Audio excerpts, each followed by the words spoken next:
Foolish independent Senator Lambie says Greens are like ISIS, but the facts don't stack up.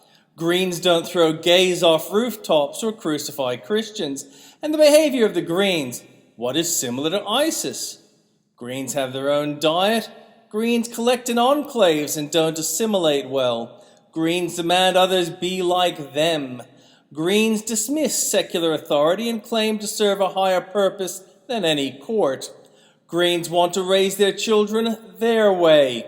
Greens want other children raised their way. Greens are extremely violent, particularly youthful ones, and prone to damaging property while openly despising Western values. Green politicians don't follow a green agenda, but seem to follow the secret agenda that violent, youthful Greens follow. Greens leaders are impotent in the face of their followers' violent expression. They say Greens are peaceful, but don't reject green violence. Impotent Green leaders blame the West for green violence. Greens want to lower the age of consent. Greens are lenient on sexual deviance. Where more than 5% of the population turns green, then they try to institute their own laws.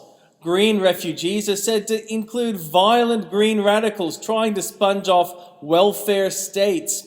Greens support no border policies, which are responsible for the death of many and have many of poor people exploited by piracy.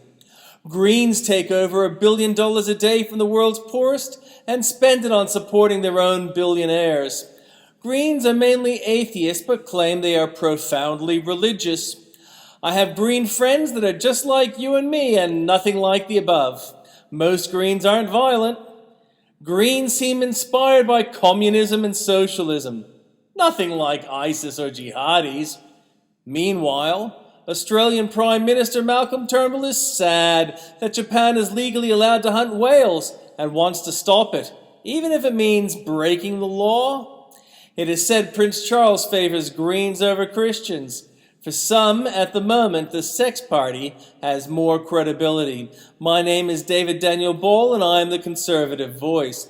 David Daniel Ball is author of History of the World in a Year by the Conservative Voice.